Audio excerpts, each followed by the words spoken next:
The only thing required to banish the existence of same old Ipswich syndrome was to banish the illusion of it, and Town did that emphatically last season. There's been times in previous years where Ipswich were in the promotion race around November, December time, really good starts, but then they dropped off. And part of Town fans, even though it was a new ownership regime, they were fearing a bit of a drop-off. They had it midway through last season, but they came roaring back and were an automatic promotion, despite Sheffield Wednesday in third, winning 96 points. You had to get more than 96 points last season. Ipswich did that, and they go into the Championship on the verge of what looks like potentially a bright new dawn for the football club. Well, to discuss it all, I'm delighted to be joined by the gents from the Blue Monday podcast, Seb Bryans and Richard Woodward. I'm delighted. Thanks so much for your time, gents. How are we?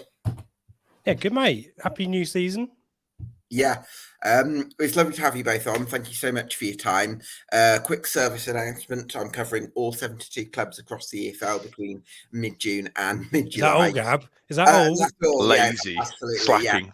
Yeah. No, yeah, I should be covering non-league as well, shouldn't I? But it's available on YouTube and Spotify, so do give us a subscribe and check out the other videos once you're done with this one. Coming to you first then, Seb, how do you reflect on last season's achievements?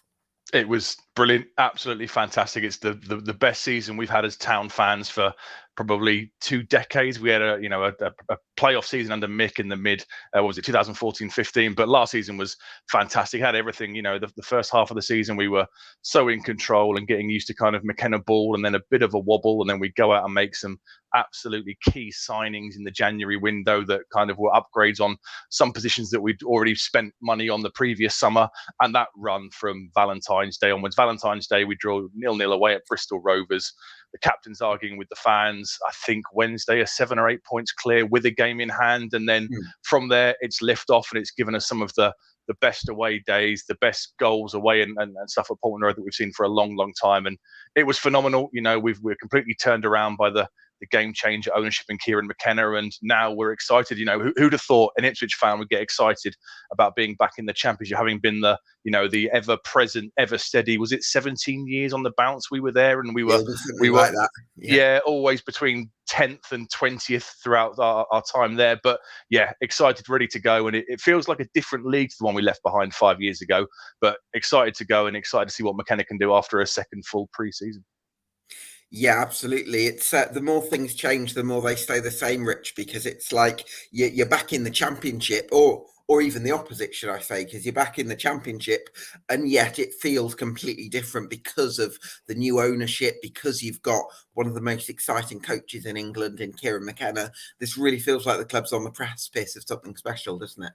Yeah, it's been you think the ownership group came in March 2021, Seb, correct me if I'm wrong, or 2022. So we had a little bit of a season with their ownership, then a season under Paul Cook, which didn't go particularly well, if we're honest. A lot of people, EFL supporters, will know that we had a lot of players in and out, but after Kieran McKenna came in, after Paul Cook was let go, we haven't looked back at all, and everything now is in place, and I know you kind of talk, Gab, about on-field momentum and everything being very different, and that's absolutely right.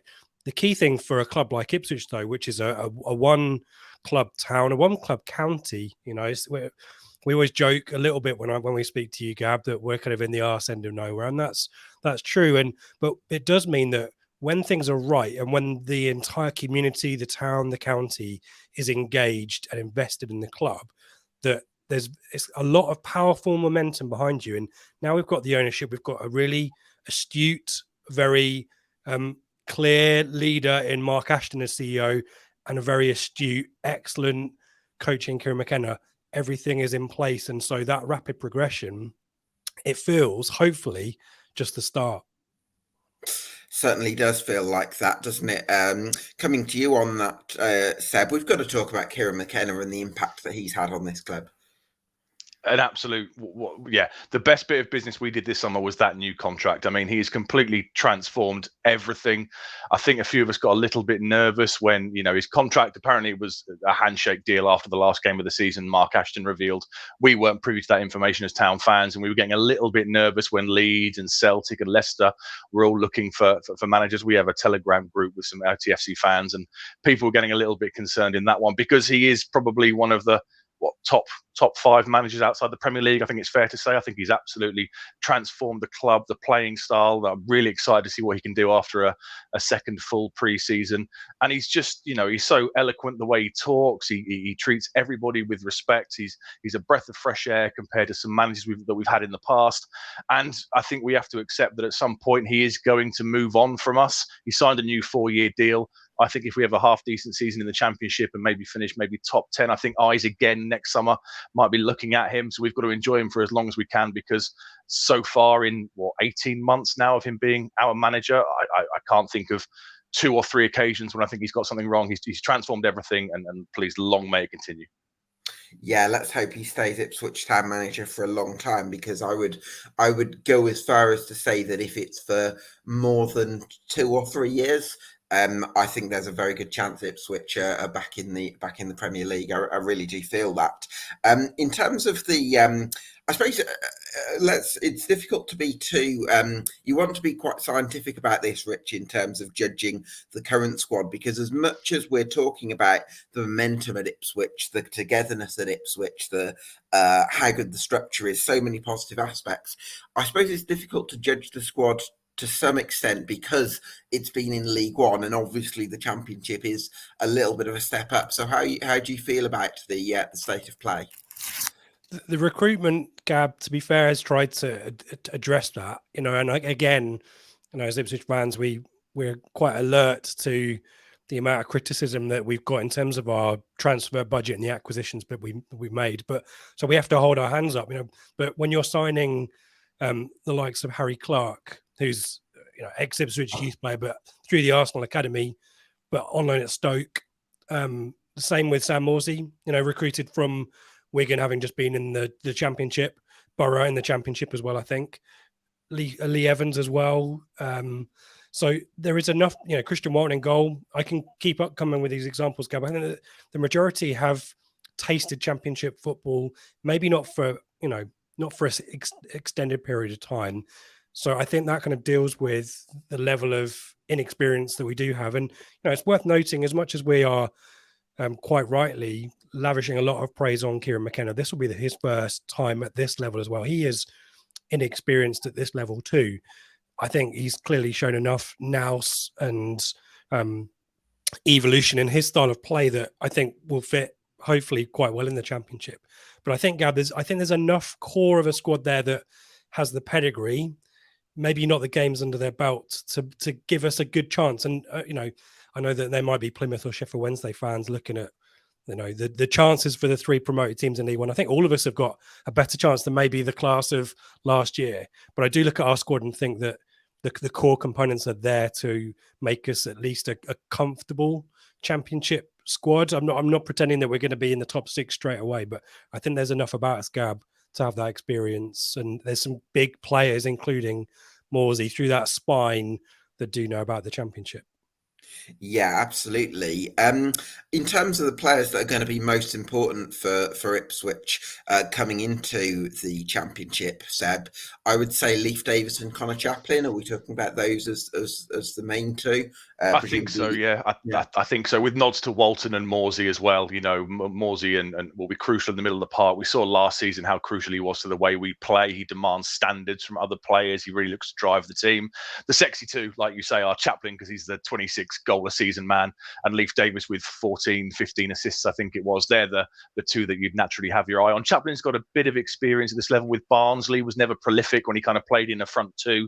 The season they finished under Ishmael, finished in the playoffs, and they finished 5th or 6th. So he's got a bit of experience at this level. Leif Davis is the one, if he has a good season and replicates kind of what he did at Championship level, ends up with 12, 13, 14, 15 assists, then this time next summer we might be sat here with a bit of player trading, going through, as Mark Ashton likes to refer to. He's certainly might be the in the Premier League, Seb, if Leif Davis gets 15 assists and we might. Yeah, we might be okay, but if we're not, then I would imagine the player trading will kind of come into play, and he is the one who you would look to naturally kind of move up a level. I'm also very excited to see Nathan Broadhead in the league above. You know, he came in January, 20 odd appearances. I think it was 8 goals and 8 assists. And yeah, Ben on our podcast kind of describes last season as pre and post Broadhead joining, because he became so crucial to the way we played, delivered in really, really big moments. And I think him and Chaplin in the kind of 3 behind whoever the central striker is going to be will deliver a decent return on goals, and they are the kind of the ones to keep your eye on.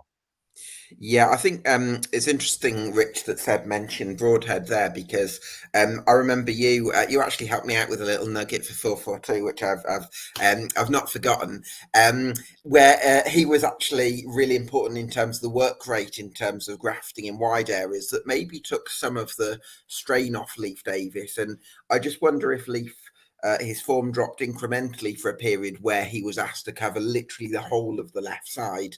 And I think when you had Broadhead sort of popping into the flank, then that took a fraction off the workload for Davis, even though he was still incredibly valuable with getting up and down the flank. Yeah, I mean, you say fractionally. I think, to be fair to Leif Davis, it was a fractional difference in the respect of the work rate aspect. I think Davis's goal contributions, assists, have been pretty consistent throughout the season. The issue we had, certainly in the first half of the season, was that he was subbed off at about 60, 70 minutes sometimes, and then it's steadily a bit longer, but that fitness aspect was an issue. Well, not an issue, but I think McKenna certainly deliberately took him out of the team at kind of 20 minutes and brought on Greg Lee, because he's clearly one of our key players. You want to keep him fit, and he was motoring up and down that left-hand side for the full 90. You tire him out. So I think Broadhead coming in, Harness had been playing in that position and had done quite well, actually. Not a typical position that you'd expect Marcus Harness to take in the left-hand side number 10 role. You'd expect him either to be on the right of it as a 10, or even the right wing where Wes Burns was. So Broadhead coming in as more orthodox left side number 10 meant that there was less need for Davis to bomb on and overlap on his own. And that definitely helped him, I think. And that fitness aspect definitely improved, because I think we lost Greg Lee for a bit for injury anyway. So the backup left back option had gone for a while, but fractional bits, Gab, I think. And those two really formed a really strong partnership. And it's funny, the season before, it was all about the right-hand side, Tenascion and Burns. Last season, it was probably more about actually Broadhead and Davis when the season came to its end. Yeah, absolutely. I think the best teams really, Seb, have partnerships and combinations and understandings right the way through the team, and it does feel like Ipswich have got that at the moment. But there's it's a bit of an intriguing area for me in midfield. You mentioned Sam Morsey and how important he's going to be for Town, but I guess there's maybe an element of ambiguity over who the first choice midfield partner is going to be for him, because you've got Massimo Luongo, you've got Lee Evans, you've also signed Jack Taylor, even Panucci Kamara, you never know. So there's going to be a lot of midfielders in the mix, isn't it? Cam Humphreys we've not even mentioned. Yeah, we're certainly not short of options, are we, in that part? There's a bit of squad management going on. I mean, Raheem Harper was done by a mutual consent the other day. It sounds like Idris El Mazouni is going out on loan. So they are looking to reduce the numbers in that central midfield position. Morsey, for me, I think obviously he's the captain. He's the definite. And then I guess because you've paid, a decent fee for Jack Taylor, I think against Sunderland, it'll be him lining up alongside Morsey in that position. We saw in the second half of the season, or when Luongo got fit, which is probably February time, coinciding with the amazing run, we saw the importance of having kind of, two powerful bodies in that central midfield position. Lee Evans, for the first half of the season, has a great range of passing. I mean, you can pick out a full back with great crossfield passes that maybe those guys can't do.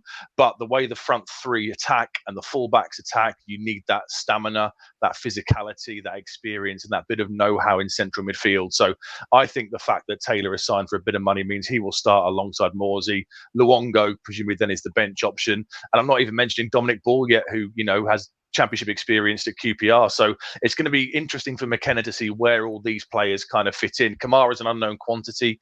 He only made, I think, 5 minutes of league action and a couple of FA Cup appearances last season. But the season before that with Plymouth, he was absolutely fantastic and linked with moves up to, I think it was Swansea or Coventry or somebody in the Championship. So we have an abundance of riches. But if I had to place my house on it today, I'd say it'll be Morsey and Taylor starting against Sunderland in 5 weeks' time. Yeah, I think we've mentioned El Mazzuni possibly getting loaned out. I hope he goes back to Leyton Orient, because that's where he really thrived in League Two last season, and that seems like quite an obvious move. But Rich Seb mentioned Don Ball there. We've talked about Panucci Kamara. Do you think a couple of those could be offloaded, because that strength in quality? It's going to be difficult to keep all those players happy, isn't it? Yeah, I'd be surprised if all of those players are in the squads come the start of August. But the 9 substitutions rule, Gab, really does work for teams like Ipswich. And the good thing for the likes of Dominic Ball and Panucci Kamara is that they fill more than one position. So both actually started, both featured in a pre-season friendly yesterday. Dominic Ball at centre-back, where there have been open question marks about whether that's an area we're going to do some recruitment for. So it was a non-league team. It was a tier 8 team that we were playing. So you can't read too much into that. But we know that Ball can play centre back, maybe even right back, holding midfield in a central midfield role. Kamara to me is more of a number 10 than a central midfielder anyway. So I kind of think that those guys, is he technical enough for it to be a number 10 though? Rich? And it's a great question, Gab, because he dropped in, and became more box to box, and for that reason he's up against Jack Taylor. I think he's going to struggle to get in the team, because for the reason that Seb said, we've just spent a load of money on him and we pursued him for at least 2 transfer windows. So, but he can do that.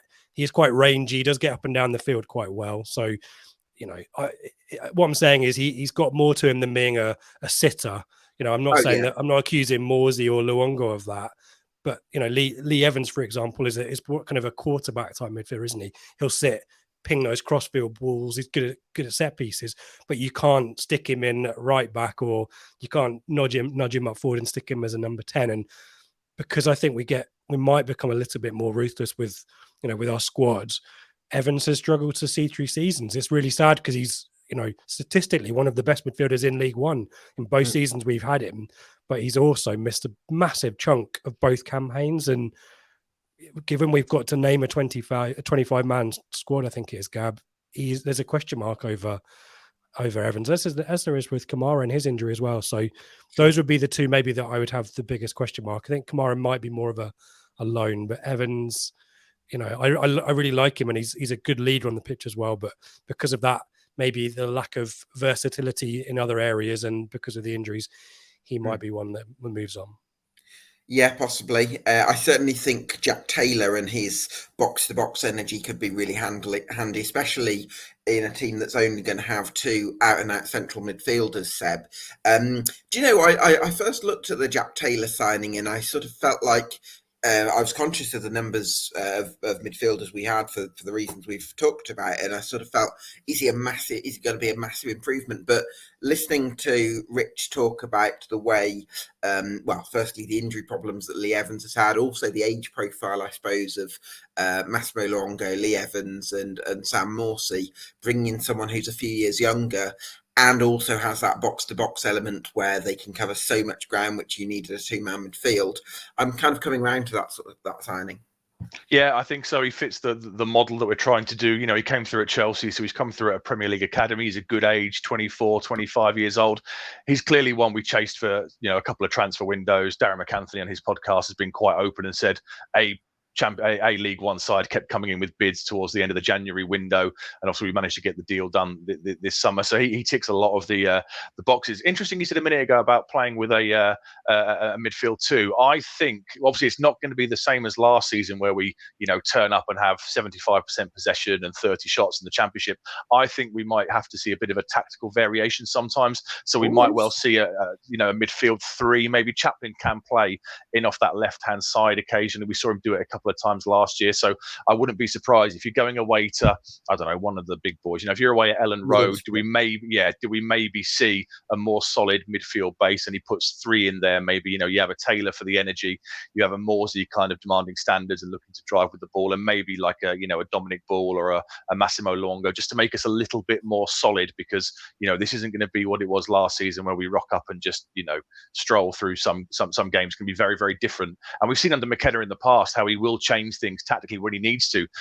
Up until that game in February time, we were talking about how did we need to go a little bit more direct. It became quite noticeable as soon as George Hurst got up to full speed. We were sometimes going more direct from the fullbacks in game. So McKenna isn't afraid to switch it up, and I do think there might be times we see more of a 3-3-3 than the 4-2-3-1 we've become used to for the last 9 months. Sure, 3-3. I'd be surprised. I don't want to openly disagree with my podcast colleague, but he knows that I will if I obviously McKenna will have a lot of different strategies, but I also think that we're quite attuned to seeing a lot of flexibility in our formation. We've been quite lopsided with a lot of dominance down one side for the last 2 seasons, be that the right side the season before, the left side last season. And I think that both having mobile fullbacks allows them to drop in if your midfielders need to push on. And I actually think the wide players will do that as well. You won't get Wes Burns necessarily marauding too far forward because he might offer a little bit of cover as well. So Seb's could be right, of course, but I also think that McKenna's quite likes the fact that players can move around, and it's less about the system sometimes and more about overlapping and providing cover and players being astute enough to figure out where there's an overload and that kind of stuff. So there's options there, Gab. I mean, that's the great thing. And, we talked about the versatility of the squads. We have to pay a huge amount of credit to McKenna and his team for coaching the team to be able to deal with that flexibility. And if Seb's right and it ends up being a 3-man midfield, for a fact that it will take 15 minutes into the game, McKenna and Martin Pert will have spotted something, and there'll be a conversation, and suddenly everything will have been switched around. So it does bode well for us that we've got that inherent flexibility, and maybe we're quite good at in-game management. I think maybe more so than we've ever been, and so that bodes well as for the very different challenges that we'll see at Championship level. Yeah, it's always fascinating after a promotion to see to what extent the coach sort of sticks to the blueprint that's got you up, because there's a lot of value in that, but also has the pragmatism that you've touched on, Seb, to actually acknowledge that some challenges are going to be a little bit different. So I've got full confidence, certainly, in Kieran McKenna to make the right decisions either way. Talking of key decisions, there's a move that's got to be made up top, Seb. George, we don't know who the starting striker is going to be next season. Personally, I would imagine you'd be quite hoping to get George Hurst back. But Leicester were relegated last season. Does that change the situation a little bit? Well, it seems to have gone very quiet on George Hurst. I kind of figured in previous windows we've done things quite early, and I kind of thought it was a bit of a no-brainer. I understand, obviously, Leicester coming down have a whole heap of issues they've got to sort out. So they've appointed a new manager, so he might well want to see Hurst in some pre-season action. Being a Premier League side, they finished 3 weeks after we did, so I don't. They might be back for training tomorrow, but they're certainly not back yet. So Hurst is kind of one that's bobbling on in the background a little bit. The big link has been with Ellis Sims so far this window, and Sam Surridge in the last couple of days. So we have various pictures of Ellis Sims at various motorway service stations on Friday or Saturday night, whenever it was, heading around the country. So he's been linked with us. He fits the model. He's powerful. He can play the lone target man role as he did for Sunderland to pretty decent effect last year. He started in the two with Ross Stewart, but when Stewart got injured, he kind of was ploughing that furrow up front on his own. He's young, he's direct, like I say, powerful, quick. So he fits the model. The certainty is we need people. We need reinforcements in that front area. We have Freddie Ladapo, who got a couple of goals yesterday. Caden Jackson was recruited as a striker 5 years ago, but in reality, he's now a wide left or a wide right attacking midfielder. McKenna's really kind of shifted him out wide to make full use of his decision making and his pace. So it's an area that is the absolute priority. I think we need two. Personally, I'd like Hurst to be one because, again, like Jack Taylor, we did pursue him through a couple of months last summer. We couldn't get it across the line when they ended up going to Blackburn. So that man might roll on a little bit. But if the Ellis Sims links or the Sam Surridge links come to fruition, then that would be a really decent bit of business in the top end of the field. Yeah, and I think from what I've seen of Sam Surridge, I don't know that he's actually technically as stylish as George Hurst. I feel like there might be a bit of a drop off in terms of what Hurst can bring in terms of the quality of link-up play. I feel like what you'd probably get with Sam Surridge is that you could probably get away sometimes with the service into him not being as good, because he is super athletic, super strong, and he can make the best out of anything. Whereas George Hurst, when he's had been in teams where the distribution has been absolutely on point, like at Portsmouth and with yourselves, he's been really effective. When he's been in teams like Rotherham and possibly to an extent Blackburn, where he hasn't had the service he's wanted, he's really struggled. But I think that with yourselves, I would have a lot of faith in yourselves giving him the service, even at championship level. So yeah, I'm not sure. I would feel almost a little bit. I like Sam Surridge, but I feel like George Hurst will be the better option. Do you not think that Surridge is maybe a bit more proven, kind of higher in the food chain? You know, Hurst obviously was at Blackburn. I think he might have got one penalty. He barely featured, to be fair to him, but you know, he scored for Pompey, he scored for us, but it's always been at League One level. Whereas Surridge and Sims, you know, do have history of scoring goals at the high level. That would be my only kind of not concern with George Hurst, because I thought he was fantastic for the 5 months we had him. He delivered in some really big games when he was up and running with full fitness. I just think that Surridge and Sims maybe have a higher ceiling perhaps than Hurst, maybe, in my eyes. Possibly. I think that what you get with Ellis Sims is he's a very direct runner. He's sort of, I mean, people have said he's a target man, but I don't think he's really a focal point. I think he does his best work running at goal and using his strength that way, rather than actually using his strength to turn and bring other people into play. I think Ellis Sims will be the kind of striker you want if you bring in someone else. But I don't know if he could sort of fill in for the kind of role George Hurst did. What sort of profile do you think Ipswich need, Rich? It's definitely a physical, mobile front man that, because the goal scoring, it sounds weird to say it, but the goal scoring isn't necessarily what we're looking for, because actually, you know, Broadhead and Chaplin scored a good chunk of the goals. You know, obviously, Broadhead towards the latter end of the season when he came in. Chaplin leading goal scorer, you know, in the whole division, along with Clark Harris. So it doesn't necessarily feel like a burden on the striker that you need to be a 20-goal a season man. Hence, you know, the links with the likes of Surridge, Sims, Hurst, even Colby Bishop. I think probably he's probably maybe a level too low for us now. If maybe we'd stayed down and the Hurst deal wasn't a goer, then we might have gone for Colby Bishop again, which Pompey fans would have absolutely loved. But I think it is that physical presence, Gab, that can unsettle opposition defenders, that also is able to hold the ball up, but also able to make space for the likes of Broadhead and Chaplin, who like to bomb on and get past the striker. So that's what I'd be looking for. And that's why it's not a surprise that Surridge has been linked, because not only does he seem to fit that mold for me, but he's also quite young. We also definitely have got a strategy of recruiting players under the age of 24, 25, because of wanting to trade and being more astute in the market, and not signing players like we used to, who were either injured at a risk or, you know, a free transfer at the end of their career kind of thing. So that is definitely something, you know, it will be maybe a record transfer if we do bring a striker in this summer, which is crazy when you think about it, where we were 3 years ago. Sure, absolutely. I think you just want Colby Bishop for the Leamington propaganda. I've still got my Leamington shirt. It's still got pride of place in my wardrobe, but partly just to troll Portsmouth fans. Who, yeah, absolutely. We've had some real, ding-dongs with Portsmouth fans. You know, it's friendly banter. Sometimes it crosses the line, but it's all very friendly. He's got a great record at Portman Road, actually, Bishop, doesn't he? I mean, he scored a couple of penalties, didn't he, last season? No, always seems to score against us. Yeah, definitely. I just think that for me, I think replacing the quality, and this is the thing for me, George Hurst, he's just got this sort of stylish flick in him, or the bit of link-up play, that bit of guile, a bit of I think that's a really important thing, and I just some of the other strikers we've talked about, I'm just not quite sure that they've quite got that. Shouldn't forget about Freddie Ladapo, though. He's, you know, the number 9 shirt is his. Yes, he's maybe a little bit unproven at championship level, but had a really strong season, you know, 20 goals, really kind of unsung. And, you know, to all Ipswich fans, it was a really poorly kept secret that we wanted George Hurst. And everyone kind of assumed, well, Ladapo is going to be second choice. It took him a while to get up to speed, but he's worked really hard, looks really confident.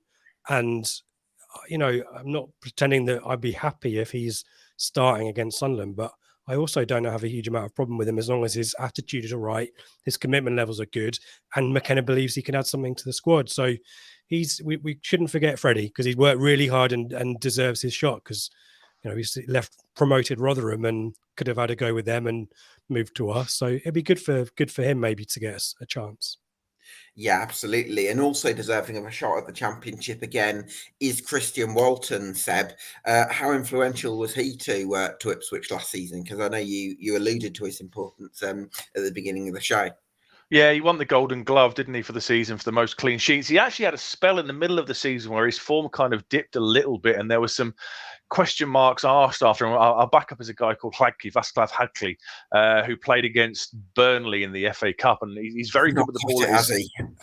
He's very, very good with the ball at his feet. But there were some mutterings. I wasn't one of them, but there were some mutterings on Twitter and our message boards to say maybe it's time to give him a bit of a run. For me, Walton should always be the undisputed number one. He's a class above. He's made 80 odd Championship appearances, so he's got a bit of experience at this level. And by the end, he was getting himself back to that absolutely superb form. The run we went on, we didn't concede a goal for 9 games, whatever it was. He made some really crucial. Record, Seb. I don't have to look at the record books, but it must have been quite something. Peterborough away, Seb. Yeah, Peterborough away made some big saves, and Bolton away saves a penalty. When we're 1-0 up, and when we needed him to perform in the second half of the season, he really came to the fore. I think he's going into the last year of his deal. He's got an option as well, so we've got 2 more years on him. So I wouldn't be surprised if him and Morsey are the next ones in line to have some contract announcements. He's probably only still 27, 28. Feels like he's been around for ages, given the load of kind of loans he's had out. But he's found a bit of a home here. He's settled in really, really well. Hopefully, we'll tie him down because he's an absolutely top class keeper. Yeah, hopefully that's the case. Rich, we talked a little bit about the importance Nathan Broadhead had when he came into the team in January, but I also want to talk about another player who you'd put in a similar category, and that's Harry Clarke, who signed from Stoke. And I think as much as Yannick Donatian has contributed far more to the journey Ipswich have been on under Kieran McKenna than probably anyone would have expected when McKenna first came in, Harry Clarke just brings that extra little bit of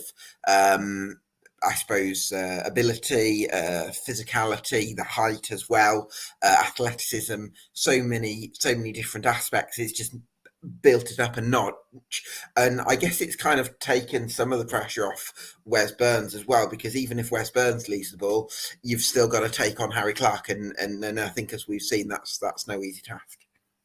Yeah, Burns's performance stepped up once he figured out the partnership with Harry Clarke.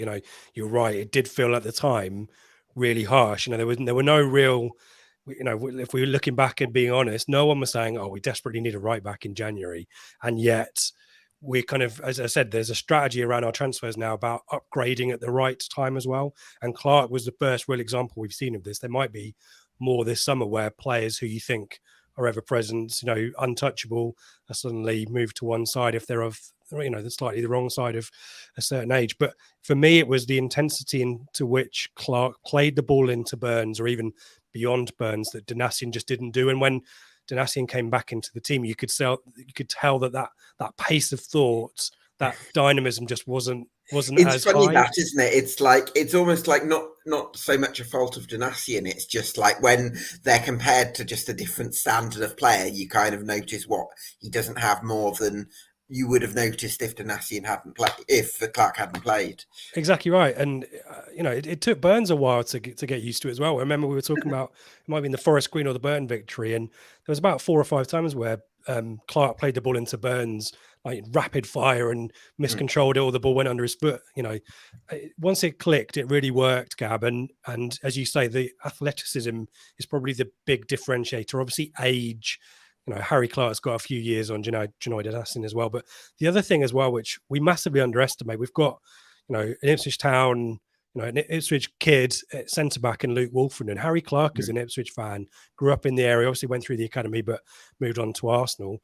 But that passion as well is really underestimated. It's very rare that, teams in the top 2 divisions have fans of the club playing for them. It does happen, obviously, sure, but it adds an extra dimension. And when we get to the likes of Norwich in the East Anglian Derby, I'd be much more confident about us sticking it to Norwich with the likes of Wolfenden, but certainly Clark, who's probably got a naughty challenge in him. We saw him got sent off for 2 rapid-fire bookings on the last day of the season at Fleetwood.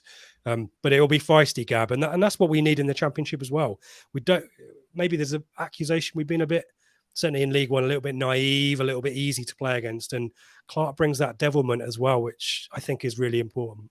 Yeah, and I think it also shows, again, credit to Kieran McKenna for being able to recognise these things, because you sometimes question whether a sort of Manchester United coach that's come in, I think he'd managed a lot in the youth scene as well, would be able to have that knowledge of what's required in terms of the pragmatism required to deliver in senior football.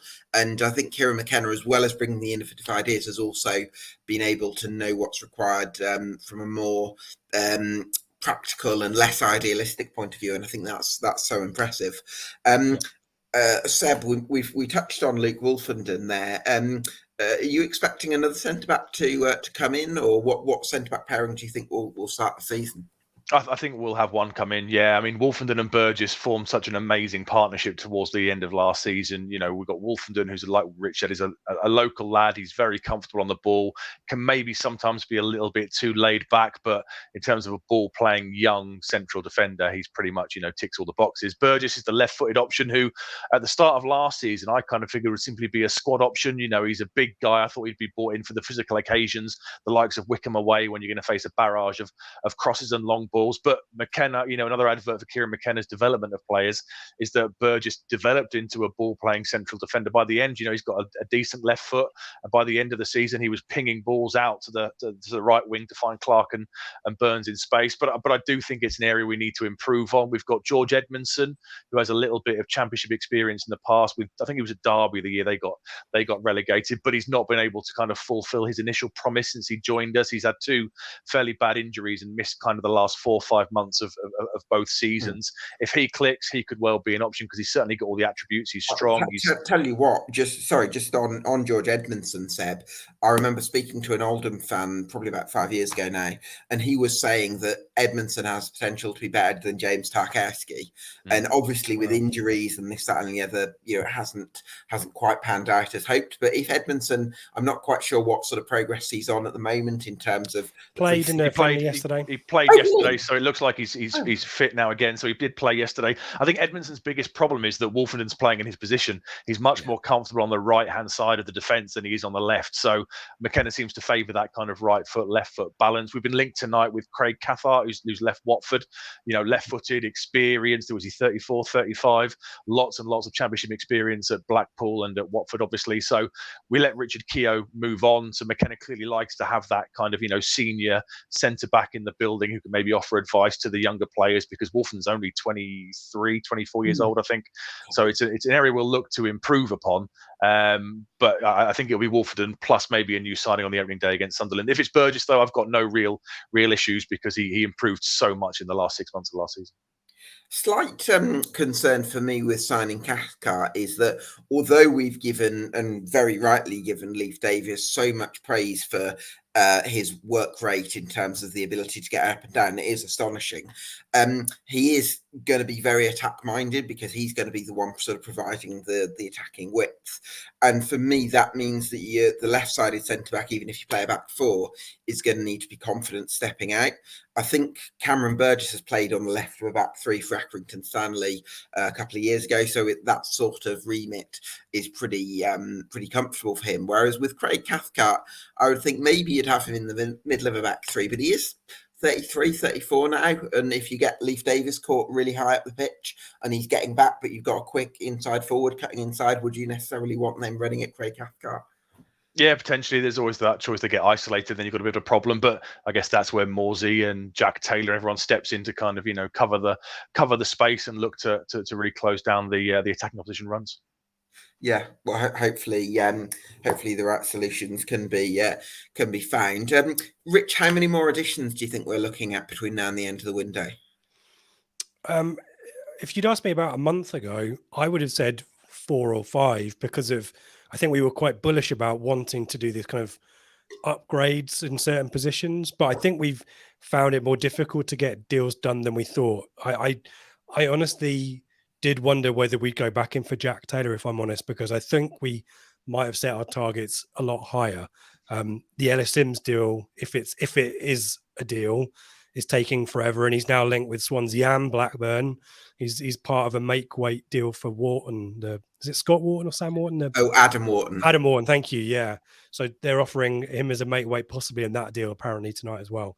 So I think maybe we might need to, out of necessity, downgrade our sights a little bit. And for me, really, the centre back, the left foot centre back, I agree with Seb that Burgess is dependable. Again, one of these players that deserves the opportunity. You know, he was signed as a high profile player for us, didn't really work under Cook, has got better and better under McKenna. So I'd have no issue with him playing centre back for us. But if our aspiration is towards the top of the division, I think you've got to look a bit higher than him, if I'm being brutally honest. Sure. And with the striker, now we've got the midfielder in and we've got an abundance of midfielders options, as we said.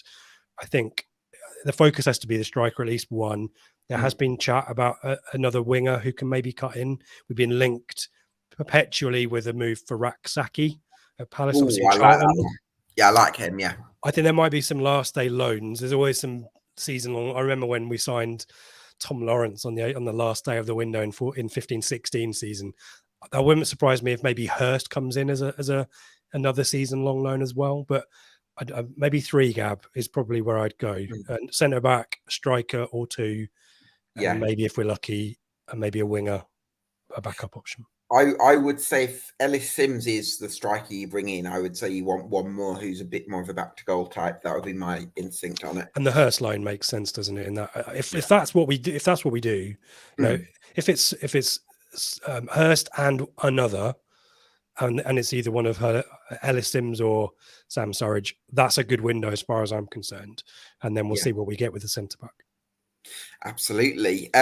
Seb, I normally on this podcast, I ask people the reasons to be super optimistic about their club for next season, and I feel like there's been a very positive vibe already. But just briefly, give us a sense. What I've got to make my 1 to 24 predictions in a few weeks, which is going to be very interesting. I'm not quite sure where I am with Ipswich yet, but I want to ask you, what would be the main reasons for me to be very positive about Ipswich and say, yes, they could maybe be a dark horse for the playoffs? Can I ask a different question, Gab, very quickly? I just want to test something, because Seb and I will have to do very similar in a couple of weeks. But I think if you ask us where you think where we should finish, or where would be a good finishing position for Ipswich this season, if you 3, 2, 1, Seb, and then you say the number, okay? 3, 2, 1, 10th. 9th. Okay. There you go. So none of us are kind of saying, Gab, playoffs should be the target or top 3. But okay. I know that, but let's go. I think we know where our level is. And, but in reality, we do have money. We should be, contrite about that. We do have very good resources compared to probably 2/3 of the league. If the parachute sides get it right, then in theory that should be spaces 1 to 5 full, shouldn't it? And everyone else is competing to kind of finish 6th and gate crash the playoffs. I think reasons to give you optimism. We are an incredibly progressive football club in all areas at the moment. The academy side, the women's side, all the off-field stuff. We've gone from having one poor guy in Lee O'Neill who was doing everything for Marcus Evans to having, whole coach loads and van loads of analysts and recruitment personnel and, all kinds of data analysis teams going to away games with all the squad and stuff. McKenna is the main reason. Ashton, so far, despite the Bristol City stuff, hasn't missed a beat since he came in. The recruitment side of it, the sports science side of it has moved on leaps and bounds, even since 2 years ago when we were still having a few injury issues. Last season they were getting players back up to back involved very, very quickly, and to a level where they could come straight back in the side and pick up like they'd hadn't left off. But for me, McKenna is the glue that holds all this together. He's smart enough to develop ways of practice, patterns of play, on the pitch. He's involved in the recruitment recruitment side of things with Ashton, and I think it's Sam Williams who came in from Man United. So he's clearly got an eye for a player as well. He improves players and develops them. Players who were finished at our club, Caden Jackson was part of the bomb squad under Paul Cook. McKenna's come in and he picked him for some really big away games the first season he was with us in the in League One, and he can just develop players so well. So he's the overall reason, but behind him is a very settled, professional, well-run team that at the moment, touch wood, hasn't missed a beat since they came in. Yeah, absolutely. Well, hopefully Ipswich can have a really, really positive campaign. I'm going to come to you, Rich. I'm really intrigued to hear what you're going to answer to this question, because I'm going to ask you for a reason to be maybe slightly cautious about Ipswich Town and say they maybe won't do quite as well as perhaps the positivity we've discussed so far suggests. If we don't sign the striker, Gab, I think that's a big clear. As much as I was bigging up Freddie Ladapo, him leading the line for half a season would give me a bit of worry. As much as we've been bigging up Kieran McKenna, as I mentioned before, his first time at this level, a lot, and his staff as well at this level. Let's not pretend that Kieran McKenna figured out League One straight away. It took, we had a half a season with him where we were really defensively strong, but couldn't figure out how to score.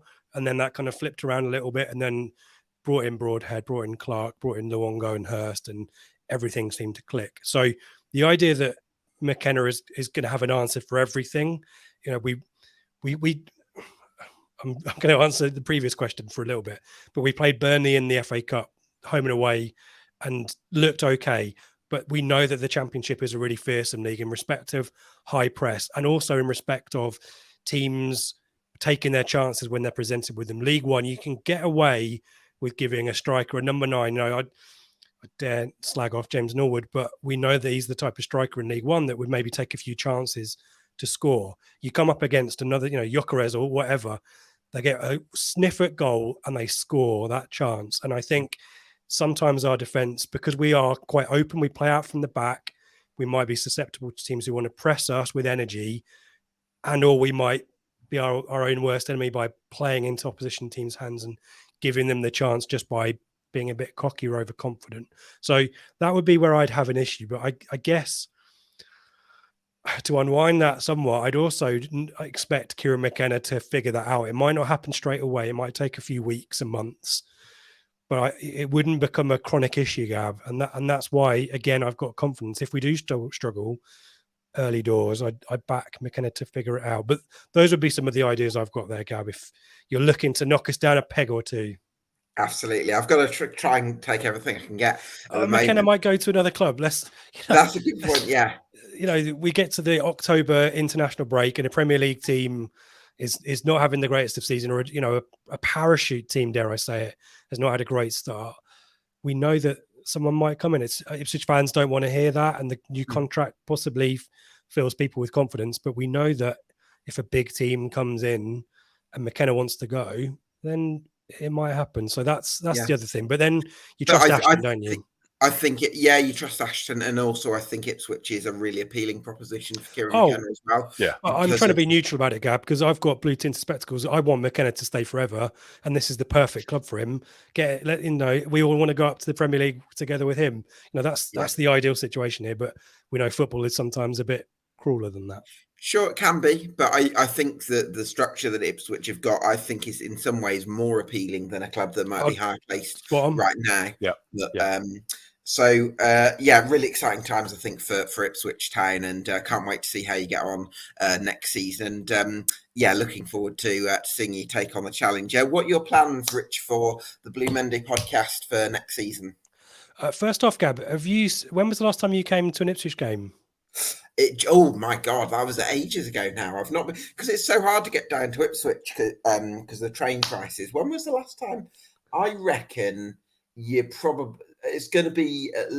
I reckon it might have been 06-07. Wow!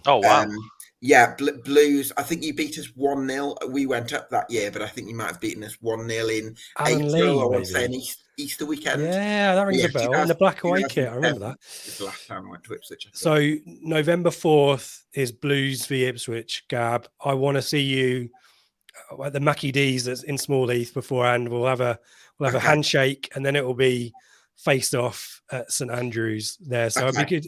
It'd be good to get you to a Town game, maybe not a home gun unless you can get in the away end, because I think we're gonna, to Seb's point, or no, to the point about the momentum, we've capped our season tickets. We've sold out our season tickets.